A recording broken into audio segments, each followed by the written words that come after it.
Bismillahirrahmanirrahim. Assalamualaikum warahmatullahi wabarakatuh.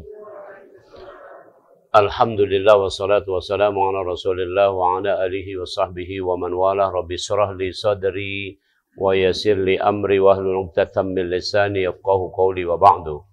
Bapak Ibu yang dirahmati Allah Subhanahu wa taala, pagi hari ini kita akan membahas tentang istiqomah. Allah Subhanahu wa taala berfirman di surat Fussilat ayat 30 sampai 32. Surat Fussilat itu surat nomor 41. Saya bacakan. Innalladzina qalu rabbunallah, orang-orang yang menyatakan bahwa Tuhan kami adalah Allah, artinya beriman. Orang-orang yang beriman, tummastaqamu, kemudian mereka itu istiqomah.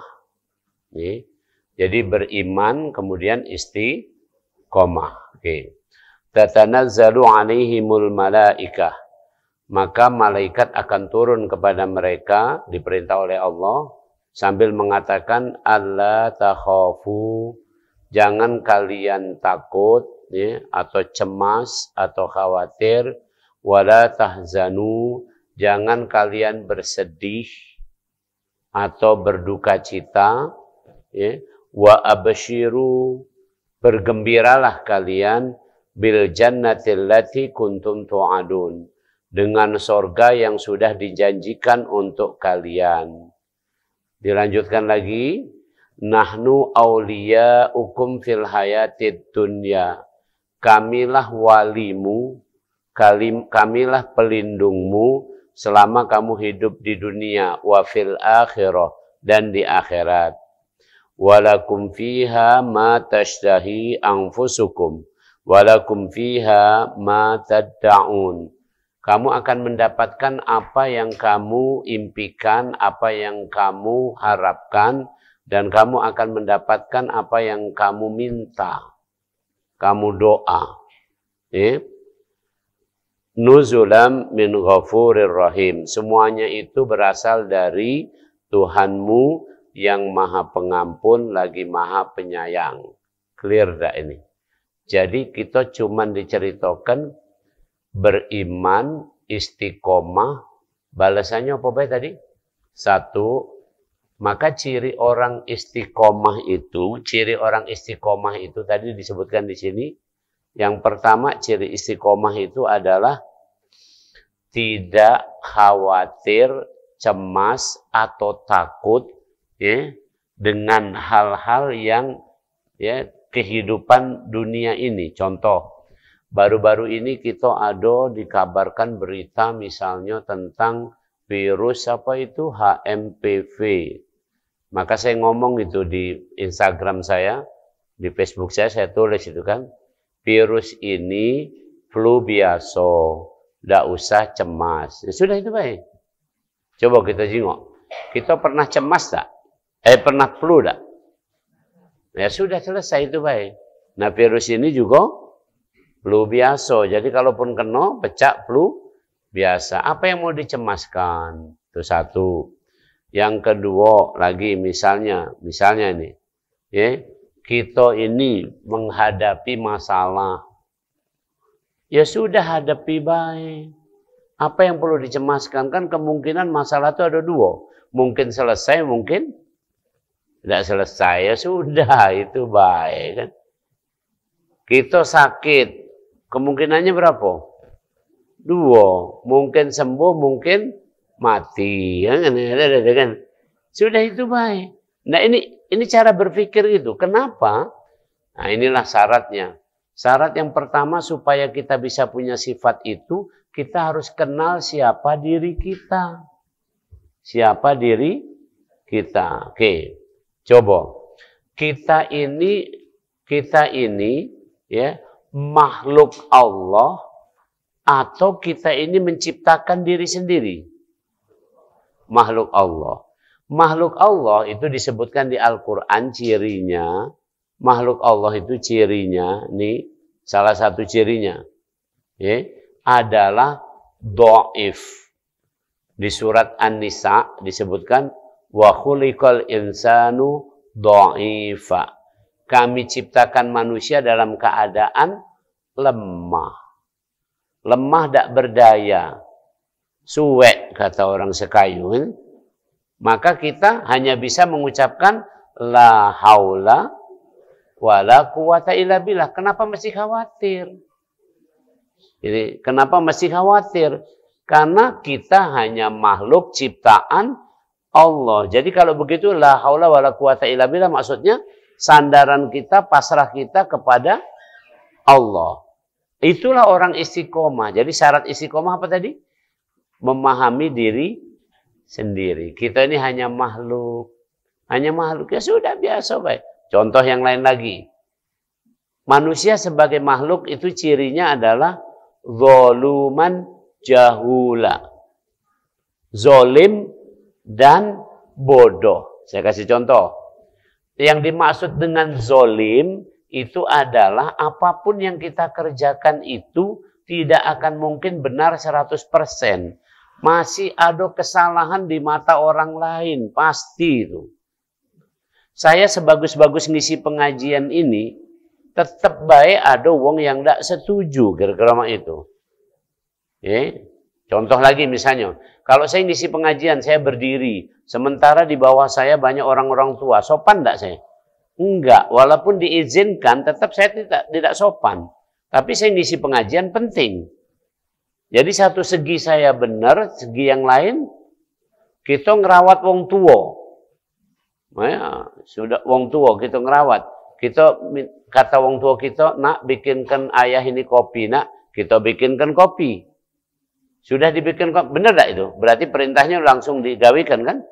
Terus kata wong tua kita, ngapo kemanisan. Masih salah kan berarti? Paham tak? Itu yang disebut zalim. Jadi kalau kita ini punya kesalahan, tidak usah sedih-sedih nihan. Tidak usah takut, tidak usah khawatir. Karena memang manusia seperti itu sifatnya. Maka istiqomah itu bisa dibangun dari seperti itu. Yang lain lagi, jahula, bodoh. Kita tidak tahu. Kita tidak tahu. Ini contoh nih. Ini perdebatan Imam Syafi'i sama yang lainnya nih. Imam Syafi'i itu ngomongkan, mohon maaf nih bahasa kita, orang dewasa, mani itu tidak najis. Ulangi, mani itu tidak najis. Padahal mani itu keluarnya dari jalan tempat keluarnya kencing. Benar tak? Kencing itu najis apa tidak? Najis. Maka logika kita, mohon maaf, logika orang awam kita ini mestinya mani juga najis. Itu kata kita. Tapi kata Imam Syafi'i yang berilmu lebih tinggi, yang memang ulama, itu tidak najis. Ada dalilnya. Ini kajian khusus lah kira-kira itu. Itu menunjukkan kita ini bodoh atau pintar? Bodoh. Masih butuh ilmu. Nah itu. Maka kalau kita ada kesalahan karena tidak tahu, ya tidak apa-apa. Misalnya nih, kita belum tahu dulu di awal kisahnya orang kalau sholat masbuk itu ngejar. Awalnya gitu. Jadi Nabi Muhammad sholat misalnya, ya kemudian ada sahabat datang misalnya sholat maghrib. Sahabat datang di rakaat kedua. Mestinya dia nambah berapa? 1 rakaat. Tapi ini tidak. Dia datang rakaat kedua langsung sholat dulu 1 rakaat, ngejar. Baru dia masuk rakaat kedua. Jadi Rasul salam, dia juga salam. Baru belakangan ada seorang sahabat itu, yaitu atas izin Allah juga, ada atas pelajaran tentu saja dibenarkan oleh Rasulnya. Ada sahabat datang kayak masbuk itu tadi, maka kemudian imam salam, dia nambah 1. Itu karena ilmu. Jadi kalau kaget ada wong datang, misalnya di masjid kita ini, tahu-tahu melok sholat terus ngejar gitu kan. Kamu jangan langsung salahkan dia. Mungkin dia tidak tahu. Saya pernah tuh sholat di satu masjid. Sholat maghrib, saya datang rakaat ketiga. Jadi kurang berapa? 2 rakaat. Ku jingok mamang samping aku ini ngejar. Jadi imam salam, dia juga salam. Selesai dia 3 rakaat. Aku nambah kan 2 rakaat. Setelah selesai sholat, aku assalamualaikum. Padahal dia lebih samping dari aku sini kan, lebih luar. Jadi, Mang, aku bilang, tadi kalau kita ketinggalan pecah aku itu nah. Jangan ngejar itu, tapi ya, apa namanya, imam salam, berarti kita baru dapat 1 rakaat. Nambah lagi 2 rakaat. Apa kata mamang ini? Ma itulah yang aku tahu. Jadi bukan berarti mamang ini tidak istiqomah. Tapi dia tidak tahu melakukan karena kebodohan. Maka untuk istiqomah nanti dia harus belajar. Kan kira-kira begitu. Paham ya? Jadi ulangi. Sekali lagi, orang istiqomah itu orang yang beriman, kemudian baru dia bisa disebut istiqomah. Cirinya tadi contoh, mereka tidak cemas, tidak sedih. Ini orang istiqomah. Contoh. Ini saya contoh nyata aja. Hari ini kan bicaranya tentang orang yang istiqomah. Kita galau-galau ini ada dosa tak? Oke. Maka orang yang istiqomah disebut wa idza fa'alu fahishatan aw dhalamu anfusahum dzakarullah fastaghfaru lidzunubihim. Lihat urutannya. Orang yang istiqomah bukan berarti orang tidak berdosa, tapi orang yang berdosa kemudian ingat Allah. Setelah ingat Allah baru mohon ampun, itu urutannya. Ini ciri orang istiqomah. Kenapa ingat Allah dulu, tidak langsung mohon ampun dulu? Kalau mohon ampun dulu, nanti setan masuk itu godaannya. Masih gini, ya Allah, ampuni aku ya Allah. Nih, aku ini apa namanya banyak dosa. Nah, kata setan, belum tentu diampuni cek. Tapi kalau ingat Allah, bahasanya seperti ini. Ingat Allah baru minta ampun itu begini. Ya Allah, Anta Ghafurur Rahim, Anta Tawwabur Rahim. Ingat Allah tidak kalau gitu? Ya Allah, Engkau Maha Pengampun, Engkau Maha Penerima Taubat, rahmat-Mu meliputi segala sesuatu, ampunanmu lebih besar dari dosaku. Itu ingat Allah tidak? Berarti zikir dulu kan itu? Ingat Allah. Baru kemudian kita ngomong, ya Allah, aku berdosa, ampunilah aku. Akor kalau mah itu. Keren baru. Tapi kalau tadi langsung ngomong, ya, memang ngomongnya sama Allah. Ya Allah, ampunilah aku. Tapi sebenarnya tidak ingat sama Allah. Allah itu siapa? Tidak ingat ya. Maka orang istiqomah itu tidak akan pernah katakanlah mundur atau surut atau putus asa. Berbuat baik dia tambah seneng. Kalau dia berbuat jahat dia tinggal bertobat. Sudah itu istiqomah. Kan begitu. Kalau dia bodoh dia belajar. Kan begitu. Kalau dia tadi lemah dia berlatih terus. Begitu kan. Itu harus istiqomah. Contoh, Bapak Ibu, kenapa datang pengajian pagi ini? Kenapa terus datang ini? Gitu kan? Jadi, karena masih merasa bodoh. Kan gitu? Kalau sudah merasa pinter, tidak usah lagi. Sama dengan aku. Saya ini kan ngajar ini, tabligh ini, atau berdakwah ini, seperti melempar bola ke dinding, kata guru saya waktu itu. Yuwono, kamu mengajak manusia berdakwah itu seperti melempar bola ke dinding. Makin kuat melempar bola ke dinding, makin mantul ke diri kita. Jadi kalau saya ngomong istiqomah pagi ini, berarti pertanyaannya aku ini istiqomah apa tidak? Apakah aku cemas tadi? Kan aku tidak cemas. Sampai aku pacak ngomong di Instagram bahwa ini flu biasa, tidak usah cemas. Contoh lain lagi. PPN naik 1%, dari 11 menjadi 12. Hanya untuk orang kaya. Benar ini pemerintah benar ngomongnya. Karena ini memang untuk orang kaya. Cuman masalahnya, untuk orang kaya itu maksudnya gini, beli mobil itu kan PPN kan berarti kan? PPN naik itu. Tapi beli mobilnya bisa contoh, saya beli mobil pickup, kena pajak itu PPN-nya naik kan, dari 11 jadi 12%. Paham? Mobil pickup saya untuk ngangkut telok ke pasar Lemabang misalnya. Kamu beli telok di pasar Lemabang. Harga telok dari 24.000 sekarang jadi 30.000. Jadi kalau mah itu telok naik berapa? 6.000 dari 24.000 naik 25%. Pajak wong kaya naik 1%. Harga untuk orang miskin naik 25%. Saro enggak kira-kira? Saro itu kalau dipandang secara manusia, secara istiqomah biasa baik cek. Selama kamu masih makan. Ya kalau selama ini makan telok sampai siko setiap makan, sekarang negara regoma itu 1/4. Jadi itu masih istiqomah itu kira-kira begitu. Jadi jangan ngeluh ya macam-macam. Orang istiqomah itu udah gerutu, udah apa. Nih cirinya ya. Jadi apa tadi? Istiqomah, 1 tidak cemas. Kedua tidak sedih. Ya. Ketiga ini tadi tidak ngerutu, putus asa segala macam enggak. Terus jalan saja nak kehidupan ini nak makmano. Subhanallah. Istiqomah baik ini. Kita ini guyon baik, guyon ini.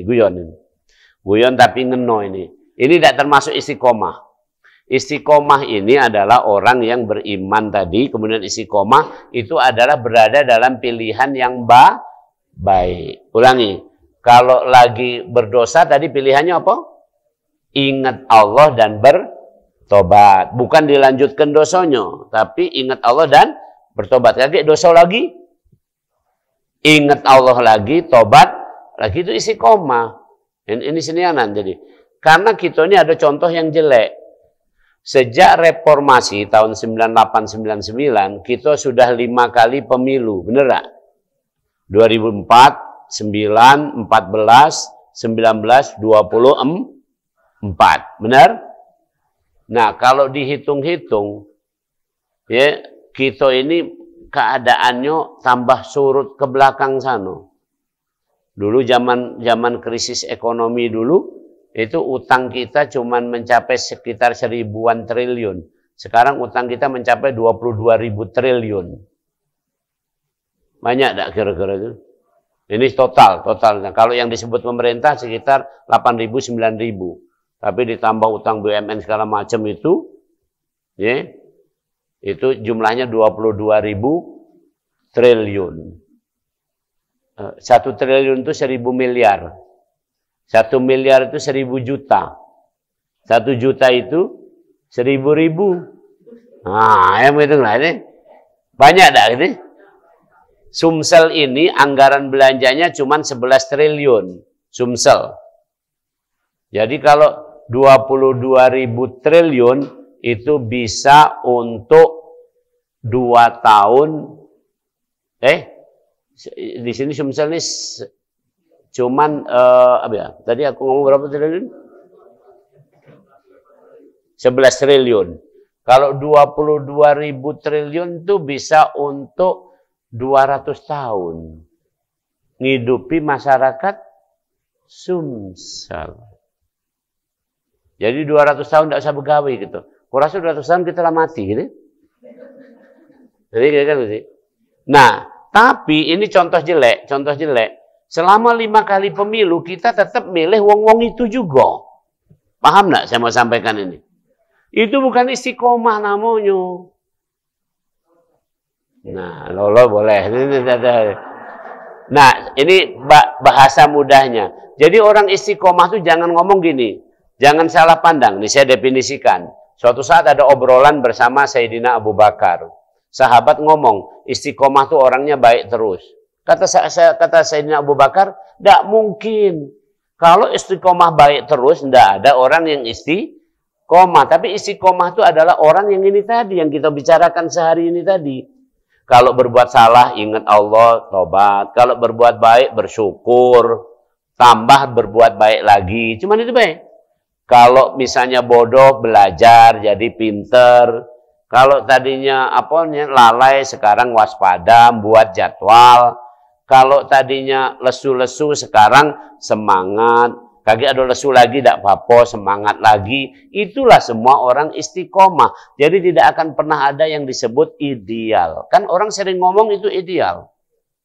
Benar gak istiqomah itu? Ngomong, alhamdulillah aku istiqomah, pengajian mantap nian. Padahal hadir pengajian juga cuman melongo, baik kan misalnya kan. Ada istiqomah di mana? Kapan ditanya apa isi pengajian? Tidak tahu tadi ini. Jadi kalau istiqomah niat yang ideal tadi, ngaji ini pasti ngerti, ini segala macam itu. Tidak, ya sudah seperti inilah biasa. Nah, inilah definisi istiqomah. Baik, kita lihat selanjutnya nih. Ini ganjaran istiqomah luar biasa ya. Ganjaran istiqomah luar biasa. Yang pertama, kalau kita istiqomah itu, ya, yang pertama di sini disebutkan nahnu auliyaukum fil hayatid dunya. Maka kita akan dilindungi, ya. Allah akan menjadi wali kita, akan dilindungi. Dilindungi luar biasa ini. Dilindungi, difasilitasi tadi walahum biha ma tashtahi. Dan apa yang kita harapkan, kita butuhkan, kita impikan. Bisa contoh, kita ini kan selalu mengimpikan kehidupan yang baik, benar enggak? Hayatan thayyibah itu diijabah oleh Allah. Kemudian di akhirat itu, di dunia ini juga, apa yang dia didoakan, apa yang dia berdoa akan dikabulkan oleh Allah. Kita yang tidak tahu tafsirannya, kita galak salah. Mohon maaf nih. Yang disebut ud'uni astajib lakum, berdoalah kamu, pasti kamu akan dikabulkan. Wa atakum min kulli ma sa'altumuh. Itu kata Allah. Wa in ta'udu nikmatallahi tusuha. Dan Allah lah telah memberikan apapun yang kamu minta. Kalau kamu hitung nikmat Allah, tidak akan bisa menghitungnya kamu. Jadi sesungguhnya, contoh misalnya, kita yang salah tafsir, maka butuh ilmu. Misalnya contoh, sakit. Kemudian kita minta kepada Allah untuk disembuhkan. Tapi ternyata belum sembuh, tertunda. Apakah doa nggak terkabul? Terkabul. Pakai sisi lain dong, orang sakit itu digugurkan dosa. Jadi mungkin bahaya, dosa kita tuh belum gugur galau, banyak masih kan. Jadi ibaratnya dosa kita 1000 misalnya kalau kita pakai hitung-hitungan baik. Kita sakit, digugurkan oleh Allah, baru digugurkan kira-kira 300, masih kurang berapa tuh? 700, kita berdoa minta sembuh. Maka kata Allah, kaget dulu nak sembuh. Sampai gugur, pecah kira-kira ya 600 lagi. Jadi tinggal sisa 100. Nah 100 ini kaget dengan sedekah dengan apa? Habis. Kira-kira mak itu. Kira-kira bagus tak kayak gitu? Bagus. Tapi menurut kita yang bagus kalau kita sembuh tadi di saat gugur dosa 300 masih sisa berapa? 700. Habis itu kita sembuh, sombong lagi. Habis sembuh, mana diskotik, pergi lagi. Mana ini, pergi lagi. Nambah lagi, paham nggak ini? Jadi semua tafsirannya begitu. Kita kesulitan, saya nggak sekedar ngomong. Saya misalnya punya kesulitan, Bapak Ibu juga pasti punya kesulitan. Ada enggak? Kita punya kesulitan, apa lancar-lancar baik kalau ini? Nih, di tengah kesulitan, ini tafsirnya bagusnya nih. Kenapa kita diberi kesulitan dalam hidup ini? Supaya kita sadar bahwa ada yang akan menyelesaikan kesulitan itu, yaitu Allah. Maka kita kalau dapat kesulitan itu maksudnya untuk kembali kepada Allah. Bunyi ayatnya alam nashrah laka sadrak wa wada'na anka wizrak alladzi anqadha dhahrak. Perhatikan kalimatnya. Bukankah kami sudah melapangkan dadamu, meringankan bebanmu pada dulu-dulu itu. Sekarang kamu punya masalah lagi kan gitu kan? Maka kata Allah, fa inna ma'al usri yusra. Yakinlah yang dulu-dulu selesai juga sekarang ini akan selesai. Kan kira-kira begitu. Saya latihannya cukup berat juga gitu. Yang terakhir kemarin ini kan, saya sekarang alhamdulillah sudah pensiun. Tertulis pensiun itu September 2023. Jadi setahun lebih. Tapi walaupun pensiunnya juga pensiun tidak normal. Karena dipensiunkan.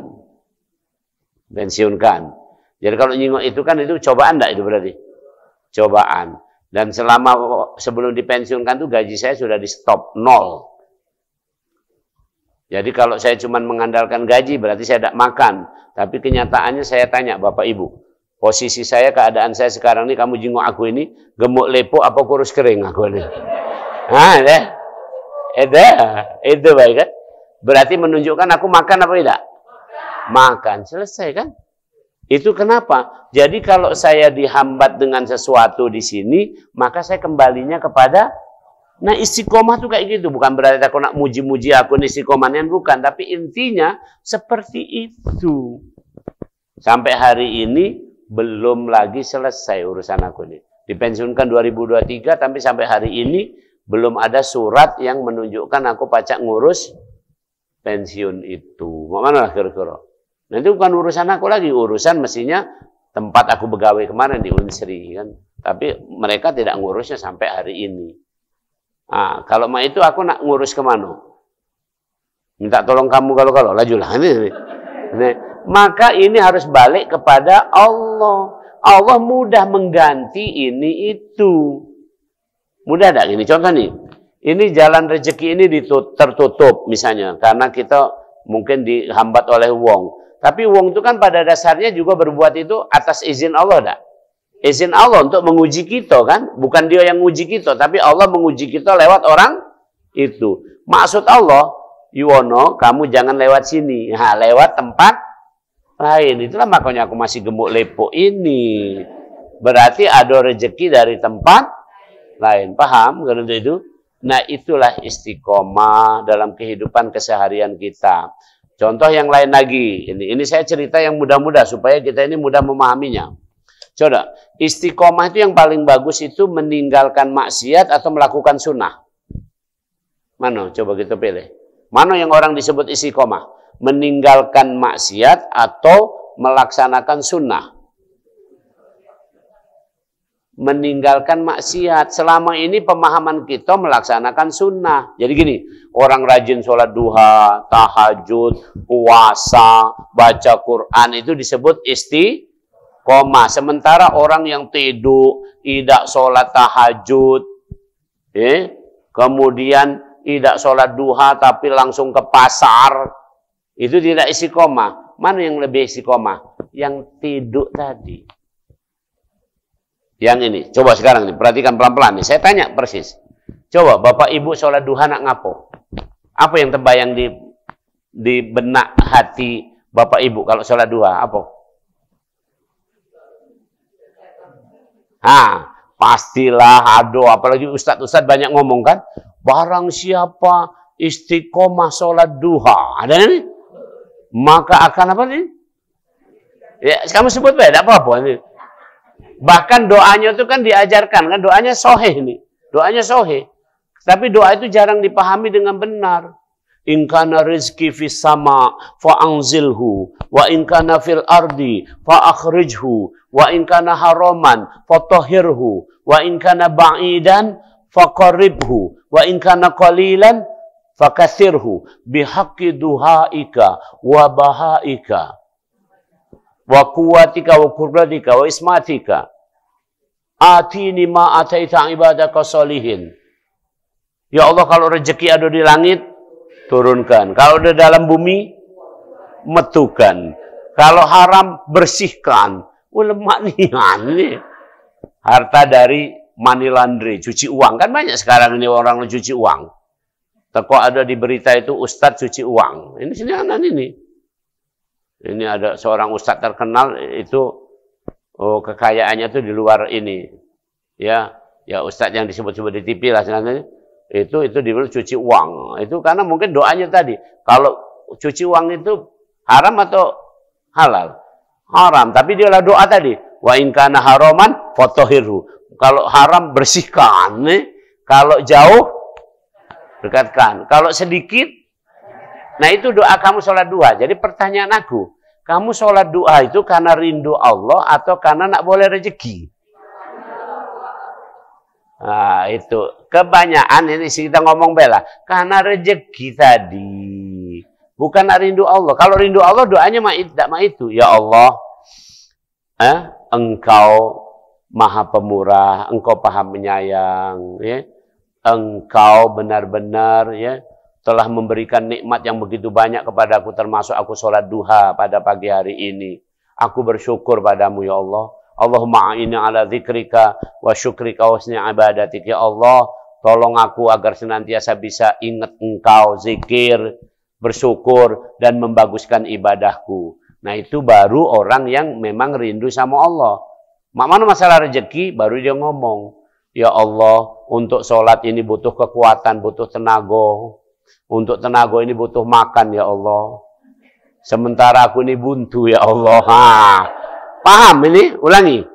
Jadi rindunya sama Allah dulu, baru ngomongnya belakangan. Kalau ini kan tiba-tiba ujuk-ujuk langsung ngomong, ya Allah, kalau rezeki itu di langit turunkan. Jadi seolah-olah langsung merintah Allah gitu, paham? Sama dengan saya dosen ini. Saya dosen ini. Saya pergi ke Fakultas Kedokteran Universitas Indonesia beberapa bulan yang lalu. Saya ke sana. Waktu kemarin saya calon rektor UI juga kan, bolak-balik ke sana. Saya ke sana di perpustakaan, ketemu dokter-dokter itu sudah agak senior, itu dekat ke saya. Ada yang perempuan, ada yang laki-laki dekat ke saya. Perempuan dekat saya terus ngomong, Prof Yuwono ya? Iya, aku bilang.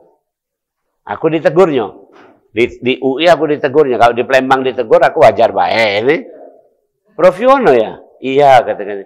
Saya dulu murid Prof. Sekarang saya lanjut kuliah advance di sini. Oh, bagus. Alhamdulillah. Saya senang mendengarnya. Perhatikan kalimatnya. Aku tadi ditegur oleh murid. Senang enggak aku ini? Ternyata Mamang ini di Jakarta juga terkenal. Kan kira-kira. Nah, maksud aku senangnya itu. Di sini anan. Apalagi dia ngomong, saya murid Prof. Nah itulah rindu kepada Allah tuh kayak gitu. Terus budak itu minta enggak sama aku? Prof minta duit dong, gitu enggak? Tidak kan? Tapi betapa senangnya aku. Begitu aku sudah senang itu tadi, kalau dia minta sesuatu pasti kunjuk. Misalnya dia ngomong, Prof, tolong Prof sampaikan kepada pimpinan FKUI supaya sekolah kami ini lancar. Oh, langsung aku sampaikan, yakin. Karena pimpinannya itu kan kawan aku, kan kira-kira itu. Paham enggak? Jadi kita sholat duha itu kalau rindu Allah ngomong gitu. Ya Allah, engkau maha pengasih, engkau maha penyayang. Aku bersyukur ya Allah bisa ketemu engkau ini. Selesai sudah. Walaupun enggak ngomong, Allah tuh tahu. Buntu pecahnya Mamang ini. Ha. Jadi orang istiqomah itu mendahulukan, meninggalkan yang jelek. Ketimbang memperbanyak yang memperbanyak yang sunnah ini bukan berarti tidak boleh ya. Kebanyakan memperbanyak yang sunnah ini karena ada keinginan yang sebenarnya keinginan hadun nafsi. Karena hawa nafsu dia. Contoh sholat tahajud. Nak ngapo coba? Kamu bacalah. Ada para ustadz tuh di mana, apalagi cuplikan di ceramah-ceramah TV semacam. Selalu ngomong. Barang siapa sholat tahajud nanti. Asa ayat ma'ataka rabbuka maqaman mahmuda. Akan hidupnya menjadi orang yang mulia. Oh jadi kemudian barang siapa sholat tahajud maka Allah turun di sepertiga malam mengatakan siapa yang berdosa aku akan ampuni, siapa yang punya hajat aku kabulkan. Nah itu cocok. Jadi begitu mau sholat tahajud habis sisa tuh nak tidur, ya Allah malam aku nak sholat tahajud. Ya, begitu habis sholat tahajud langsung doanya, ya Allah aku ini banyak masalah. Ini bukan berarti tidak boleh. Ini kan pengajian sudah lama sama saya. Naikkan dikit tuh grade-nya. Yang benar itu, malam-malam itu, kalau Sayyidina Ali lebih kenceng lagi. Habis tahajud, Sayyidina Ali cuma ngomong apa? Rabbi kaffani azzan. Antakuna li rabban. Wa kaffani fakhran. An akuna laka abdan. Ya Allah, betapa aku dimuliakan. Karena engkau menjadi Tuhanku. Betapa aku bangga karena aku dibolehkan menjadi hambamu. Itu omongan Sayyidina Ali. Ini Sayyidina Ali ini radhiyallahu anhu, bukan Ali daerah dekat-dekat Sukamto ini bukan. Coba berani tidak kamu doa sama itu? Ya Allah, aku ini dimuliakan karena Tuhanku adalah engkau. Coba kalau Tuhanku patung, alangkah hinanya aku. Kan gitu kan? Masuk akal tak? Maksud gini, Tuhan patung. Misalnya ini patung, ini jadi Tuhan. Berarti yang menyembah ini hina tak? Ini. Wong patung kok disembah. Kalau kita sekarang menyembah Subhana Rabbiyal A'la wa bihamdi. Menyembah Allah yang maha tinggi, maha segalanya. Itu yang kita sembah. Dia Tuhan kita. Maka kita kalau bertuhan dia, kita mulia tak kira-kira? Terangkat, dimuliakan. Kemudian kita bangga karena kita dibolehkan menjadi hambanya. Luar biasa. Nah kira-kira itu doa Sayyidina Ali. Itu barulah benar. Nah sekarang yang banyak tak tepat itu ini. Masuk kantor. Hari Senin ini misalnya. Besok lah. Masuk kantor. Di kantor ini jam 9 pagi. Ngapa cek? Tahajud semalam. Coba lihat. Berarti yang salah apa? Tahajudnya yang salah. Jadi maka saya tadi ngomong, lebih baik dia tidur, baik tidak usah tahajud. Ketimbang tahajud, kaget besok dia ngomong ngerutuk. Ngapa cek? Tahajud semalam. Jadi yang salah siapa kira-kira? Tahajud. Kira-kira itu. Nah jadi ini pertanyaan tadi istiqomah. Apa yang dimaksud istiqomah? Banyak sunnah atau meninggalkan yang jelek. Yang benar meninggalkan yang jelek itu lebih istiqomah dibanding orang yang melaksanakan yang sunnah. Karena yang sunnah berapa banyak kamu kuat. Semalam saya cuma sholat tahajud 2 rakaat. Itu pun suratnya pendek. Alhaqumut takatsur sama apa aku baca? Wal asri. Pendek tak itu? Pendek. Ya sudah itulah. Ada saatnya aku kuat nian. Ada saatnya agak kuat. Aku baca nian surat Kahfi. 110 ayat. Panjang tak itu? Panjang. Baca surat Yasin. Ya, 83 ayat. Sampai tegak itu pecahnya agak panas-panas juga. Ini. Tapi memang lagi semangat itu. Lagi agak kendor-kendor dikit. Baca, bangun sholat tahajud. Jadilah. Habis tahajud aku cuma ngomong. Alhamdulillah ya Allah. Engkau memberikan aku sholat. Wassalam. Cuman itu baik. Tak boleh doa aku. Ya, kalaupun aku berdoa, doa saya adalah seperti bagaimana Rasul mengajarkan waktu malam Lailatul Qadar. Allahumma innaka afun tuhibbul afwa fa'fu anni. Kalau ditambah karim boleh. Allahumma innaka afun karim tuhibbul afwa fa'fu anni ya karim. Kalau dewean, kalau banyak-banyak rame-rame anna. Kan udah selesai. Nah, itulah istiqomah. Terus istiqomah yang lain lagi ini. Ini yang paling penting lagi. Wa ja'alaha kalimatan baqiyatan fi aqibihi. Wa ja'alaha kalimatan baqiyatan fi aqibihi. Dan Ibrahim mewariskan kalimat tauhid kepada anak-anaknya, kepada keturunannya. Ibrahim mewariskan pada keturunannya. Jadi orang yang istiqomah adalah orang tuanya sujud, anaknya juga sujud. Tolong camkan ini. Ini penting banget Bapak Ibu. Ini ciri orang istiqomah yang utama di sini justru. Ini utamanya. Jadi kalau orang tua kita sujud dan kita sujud, sudahlah. Ini keluarga ini istiqomah. Sholat maksudnya. Maka kami punya putra-putri 4 orang. Itu masih kuliah semua. Sekarang udah hampir pada selesai ini. Bulan-bulan depan ini pada selesai. Pertanyaan saya selalu sama anak-anak itu. Nak, sudah sholat? Sudah. Sampai di mana-mana kalau misalnya kayak yang di Jogja itu ngekos. Saya carikan kos itu depan masjid. Selalu begitu. Aku tidak pula mikirkan, nak ini murah, ini apa. Bukan itu. Ya bukan berarti nak mewah-mewahan, bukan. Tapi pokoknya aku cari depan masjid. Di awal aku langsung dari Palembang ini aku telepon. Ku jingok iklan-iklan di Jogja itu. Ku jingok. Yang gampang seleksinya. Apalagi kita ketik kan. Cari kos-kosan dekat masjid. Klik. Oh banyak metu langsung. Langsung yang punyanya ku telepon. Ini berapa jauh dari masjid? Dari masjid kira-kira cuman 2 gang. Oke, berarti dekat. Nih, mak mana tuh.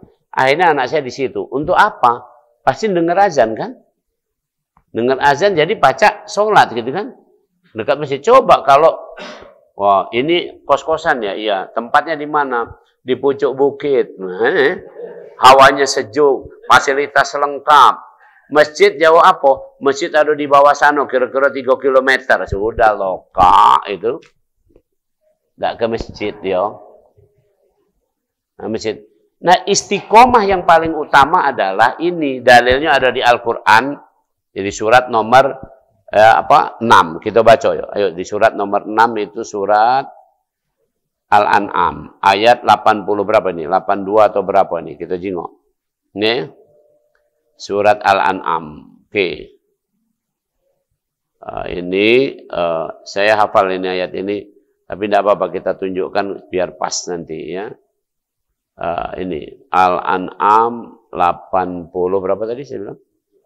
82. Ya, benar. 82. Alladzina amanu wa lam yalbisu imanahum bidzulmin ulaika lahumul amnu wa hum muhtadun. Orang-orang yang beriman kemudian tidak pernah berbuat syirik, mencampurkan keimanannya dengan syirik, maka mereka itulah orang-orang yang aman, orang-orang yang selamat, dan mereka adalah orang-orang muhtadun, mendapat petunjuk Allah. Itulah orang yang istiqomah. Tadi Nabi Ibrahim mewariskan tauhid kepada anak keturunan. Apa doa Nabi Ibrahim? Rabbi ja'alni muqimas sholati wa min dzurriyyati. Tanda orang bertauhid adalah sholat. Maka itu kita ini selama kita sholat, orang tua kita sholat, anak kita sholat, berarti keluarga ini dari kakek, ayah, sampai anak, cucung ini tadi, semuanya orang yang istiqomah. Itu aja pertanyaannya. Jadi mulai sekarang Bapak Ibu tolong, kalau ada anak-anak sudah besar itu jangan ditanya dulu, gimana kuliahnya? Ya, gimana ininya segala macam. Saya kasih contoh lah, ini contoh nyata, ini clear. Ada saudara kami lah, saudara kami. Ya anggaplah ini masih keponakan lah untuk itu. Itu hamil besar, sudah anak melahirkan. Kemudian dirawat di rumah sakit karena ada kontraksi sebelum waktunya kan. Masih minggu keberapa ada kontraksi, jadi dirawat dulu. Selama dirawat di situ, cemas ini itu segala macam, terus ditanya oleh istri saya, sholat dak? Tidak. Oh lah kira-kira. Ya karena bukan masalah apa, karena memang tidak tahu, tidak ada yang didiknya. Maka dimanapun keadaan kan sholat dulu kan, yang penting itu. Yang lain ini, termasuk mohon maaf bahkan bapak-bapak ini, kalaupun kita ragu tentang ya kesucian celana kita, tetap sholat kita. Misalnya kita nih, tadi dari toilet misalnya utamanya di perjalanan, dari toilet, kemudian sudah harus sholat, karena misalnya sholat jamaknya sudah harus saat itulah. Maka kita sholat, tapi tadi agak ragu, kira-kira ada najis tak masih celana ini tadi.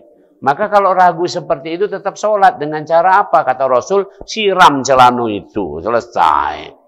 Maksudnya basahi. Jangan nak basahin satu gayung itu tidak. Basahi. Jadi waktu setan menggoda, Allahu Akbar, saya sudah wudhu, sholat tadi. Kata setan, cek, sebenarnya kamu tuh ada najis masih. Kamu jawab, bukan. Itu basah karena aku siram. Paham tak? Itu. Jadi ini sinianan, itu kiatnya itu. Sama seperti ini. Contoh nih, istiqomah lagi. Coba kalau kita sholat itu lupa, maka kita sujud sah. Sujud sahwi itu berapa kali? 2 kali sujud. Bacaannya subhanalladzi ma la yanamu wala yashhu. Maha suci engkau ya Allah yang tidak tidur dan tidak lupa. Itu setan panas lah, panas nian. Kan kamu sholat, lupa, digoda setan kan? 3 rakaat, 4 rakaat. 3 rakaat, 4 rakaat. Kamu putuskan, pokoknya ini 4, padahal baru 3. Maka keputusan kamu kan tidak bulat. Atau kamu tadi sebenarnya sholatnya itu mestinya 3 rakaat. Tapi kamu sudah, atau sholatnya misalnya, iyalah 3 rakaat. Kamu sudah ini 4 rakaat, jangan kalau terlupa tadi. Kelewatan kan? Kata setan, mantap, mamang ini terlupa sholatnya kan? Tahu-tahu kita sujud sahwi. Manas tak setannya? Manas. Ngapa mamang ini sujud lagi? Hancur. Padahal aku ini nyegah dia supaya tidak sujud, tidak sholat. Ini nambah sujud 2 kali pula. Woi, hancur aku ini kan. Setan paling benci kita sujud. Setan paling benci kita membaca ayat-ayat Allah. Kan kira-kira begitu. Jadi nggak ada yang nggak istiqomah. Istiqomah itu utamanya sekali lagi bertauhid tanpa syirik, dan ini diwariskan kepada anak-anak kita. Maka simpulan hari ini, siapa baik yang pacak mendidik anak-anaknya untuk sholat, sudahlah, legolah. Saya kasih contoh dari diri kami sendiri. 4 anak-anak kami sudah sholat, tetap sholat dimanapun keadaan, tapi tetap fasilitasi tadi. Ku ingatkan nih, yang baru mau ngirim anaknya sekolah kemana-mana itu, ingat kalau mau kos, cari dekat masjid. Bukan apa-apa, walaupun perempuan juga dekat masjid. Walaupun perempuan tidak ke masjid, tapi paling tidak dengar azan. Paham untuk itu? Subuh dengar azan. Dengar azan. Ya pasti itu. Saya kalau ngelatihnya waktu itu, mereka udah kos, saya telepon. Sengaja saya teleponnya itu misalnya subuh. Subuh saya telepon. Ya, nanti mereka ngangkat, kutanya, kamu ke masjid apa tidak? Baru bangun. Jadilah. Nah, nanti saya telepon sekali lagi, nggak nyambung. Saya telepon lagi jam 6, baru nyambung. Baru bangun. Nah, kesiangan berarti kan ya. Tapi lebih banyaknya saya telepon itu baru pulang dari masjid. Baru pulang dari masjid. Kan subuh di Jogja lebih duluan ketimbang di kita sini. Kan gitu. Seneng aku. Sudah itu baik, seneng. Tentang kuliahnya saya cuma nanyanya gini. Gimana kuliahnya nak? Nggak lulus kemarin. Terus ngulangnya kapan? Ngulangnya minggu depan. Pakai ongkos nggak ngulang? Iyo, daftar ngulang itu 100.000. Ya sudah, ini duitnya aku kirimkan. Mak itu bahaya. Nggak usah nak ngomong. Pertanyaan ini malah gimana kuliahnya nak? Ngulang lolo kamu ini segala macam. Nah, terus kemudian sholatnya tidak ditanya tadi kan? Tambah sholat tidak ada masalah. Oh bahaya, ada istiqomah. Tanya dulu sholat. Kalau soal yang lain cincai. Kan kira begitu, paham kan? Itu. Nah demikianlah hari ini kita sudah belajar tentang istiqomah. Ini praktis saja. Ciri orang istiqomah tadi sudah saya bacakan. Utamanya istiqomah adalah bertauhid, tidak syirik. Itu saja. Baik, kalau ada pertanyaan silahkan. Saya terangkan secara ringkas saja ya. Gini, ilmu itu 3 tingkatan. Nah ini kita gunanya belajar tuh gitu. Tingkatan pertama namanya ilmu syariat. Bahasa mudahnya itu ilmu syariat. Yaitu contoh misalnya sholat itu harus wudhu, gerakan sholat itu ini, bacaan sholat itu ini, itu adalah syariat. Ilmu yang paling tinggi adalah yang ketiga namanya hakikat. Sholat ini adalah penghambaan kepada Allah. Oke, penghambaan kepada Allah. Jadi kita menunjukkan bahwa kita seorang hamba adalah dengan kalau kita tidak sholat berarti bukan seorang hamba, kira-kira itu. Nah, di antara 1 dan 3 ini ada ilmu namanya thariqat. Jalan yang harus ditempuh bertahap. Tadi pertanyaan Kak Haji, kira-kira, Mak Mano ngilangkan cemas itu tadi. Tergantung perjalanan kita dalam thariqat ini sampai level mana kita. Kalau kita sudah sampai level waliullah, itu la khaufun alaihim wa lahum yahzanun. Tidak pernah cemas. Nak sakit, nak mati itu biasa baik. Itu level waliullah. Tapi kebanyakan kita ini termasuk aku ini baru level wali murid. Nah, itu kan? Benar enggak sih? Wali murid pun macam-macam. Coba di sini, siapa yang guru di sini? Ngadepi wali murid itu macam-macam enggak? Ada yang cerewet, ada yang setengah cerewet, ada yang percaya, ada yang enggak peduli. Itu kan benar. Nah, itu jadi jawabannya di situ nanti. Contoh misalnya, aslinya ini tadi. Untuk menghadapi sakit. Saya pernah sakit. Maksudnya, punggung saya ini yang cervical 7, kalau nggak salah, 6-7. Cervical itu tulang belakang. Tulang belakang saya ini secara umum itu lurus. Maksudnya tulang belakang itu agak melengkung. Ini saya lurus. Kalau lurus secara fisika, itu tekanannya lebih berat. Aku tidak pacak pakai ransel. Kalau begitu pakai ransel langsung nyeri punggung saya. Karena itu tekanan itu. Karena tulang saya lurus. Mestinya tulang agak bengkok. Kalau bengkok kan ditekan juga tidak apa-apa. Paham tidak? Kayak roda lah. Roda itu kan bulat itu beban mobil begitu berat, jalan baik dia kan. Coba kalau roda itu dibuat segi 4, mana gara-gara? Ini senianan. Roda dibuat segi 4, dibebani pasti akan rontoh gitu. Nah, kira-kira gitu. Saya pernah sakit itu, tulang punggung ini. Aku tahu ini sakit tulang punggung, nyerinya sampai ke dado sini. Sempat dirawat sebentar di rumah sakit RSMH. Itu aku ada fotonya tuh. Ini. Oh, dikunjungi wong banyak nih segala macam itu kan. Aku seneng. Senengnya apa? Pertama, kalau sakit banyak dikunjungi wong. Yang kedua, digawakkan kue-kue. Ini aneh. Nanti kan. Yang ketiga, wong sakit itu tadi digugurkan dosa. Kemudian tugas handle wong lain. Jangan tugas dulu. Biarlah masih sakit dalam perawatan. Biar kami yang gawikan. Gaji jalan terus. Wah, coba itu pandangan cara memandang positif. Tapi kalau pada level tertentu pandangannya negatif, sial nian, ngapolah sakit pulo. Ini sebentar lagi tahun baru, mana ada pertunjukan kembang api, drone segala macam. Ndak pacak aku ladas berjoget-joget. Nah, itu gara-gara begitu. Itu level di situ. Makin tinggi. Yang lebih tinggi lagi, hebat lagi ada. Yaitu ini kisah Nabi Ibrahim. Ini saya sampaikan. Kalau ini bisa seperti Nabi Ibrahim, udah sampai sini. Suatu saat Nabi Ibrahim itu waktu mau dicabut nyawa, didatangi malaikat siapa? Nyabut nyawa itu? Israel. Kalau Nabi sama malaikat itu akrab sudah. Kalau gitu jangan coba-coba so akrab. Ya, belum levelnya gitu. Nah, malaikat Israel ngomong sama Nabi Ibrahim. Wahai Nabi Ibrahim, saatnya engkau dicabutnya nyawa. Kemudian kata Nabi Ibrahim, bagaimana mungkin kekasih akan mencabut nyawa kekasihnya? Nabi Ibrahim itu kan wattakhadallahu Ibrahim khalila. Nabi Ibrahim itu kekasih Allah.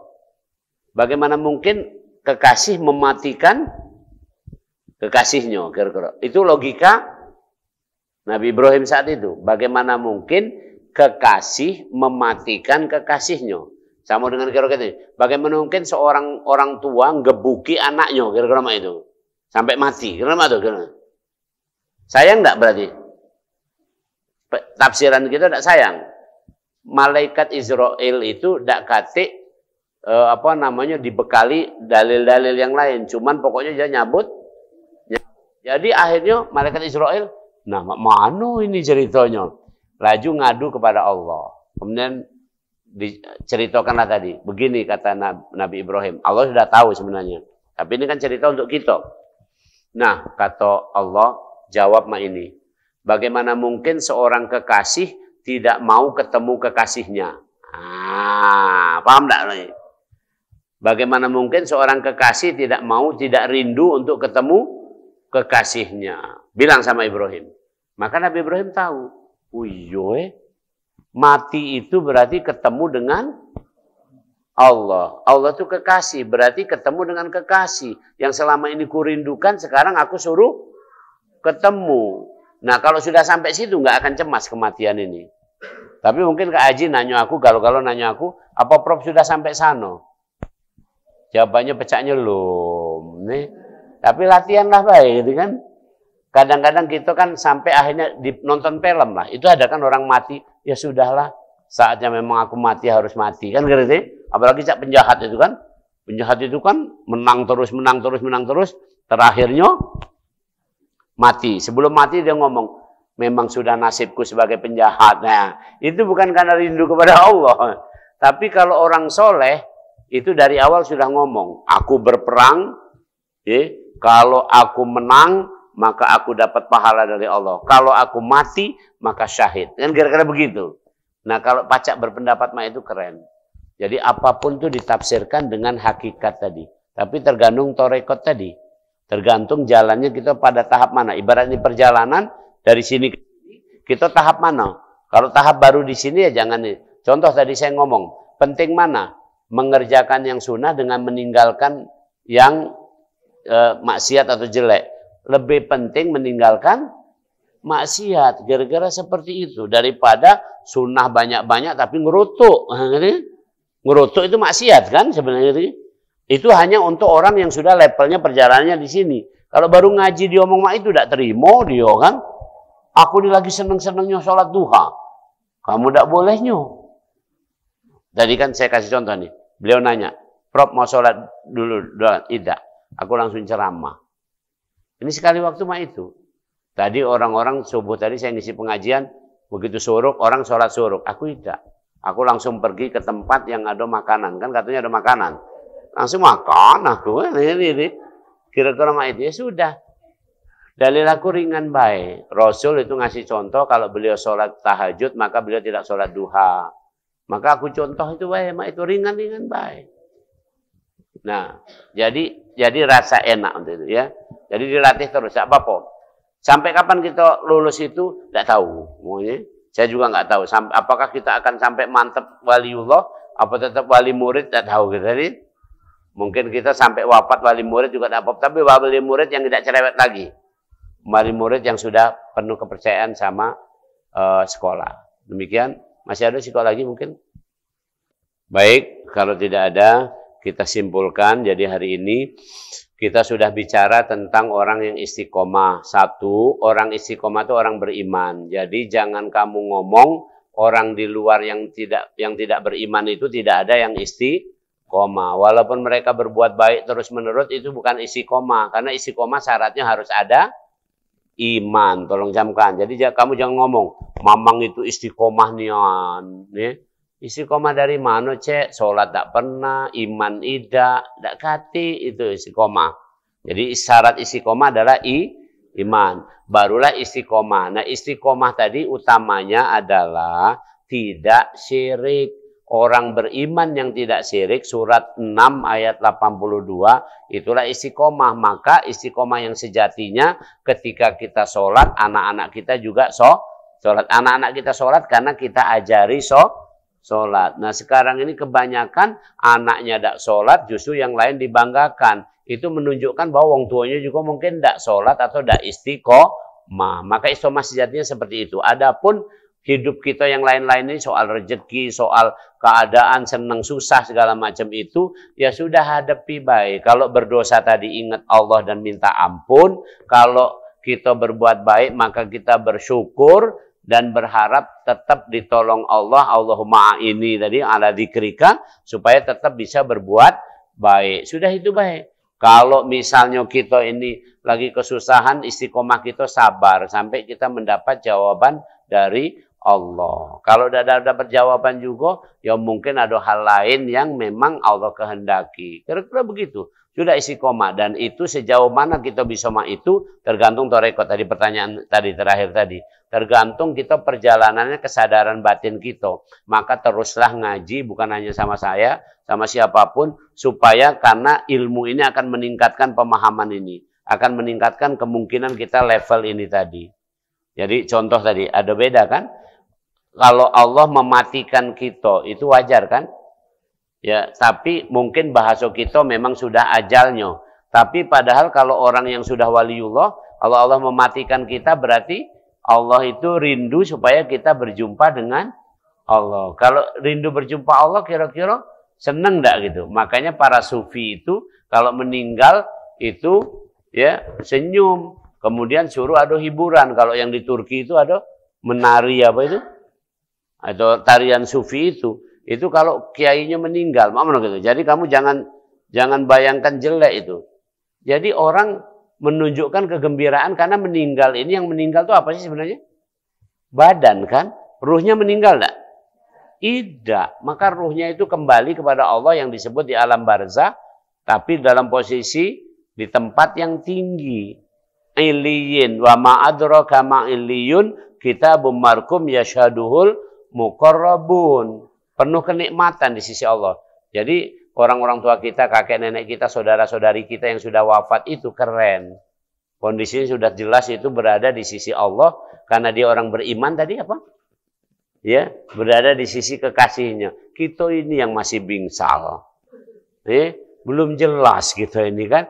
Kalau nak jelasnya mati itu kakek itu. Tapi jangan pula nak kamu langsung doa. Ya Allah aku pengen jelas sekarang inilah. Nah ya terserah Allah kaki.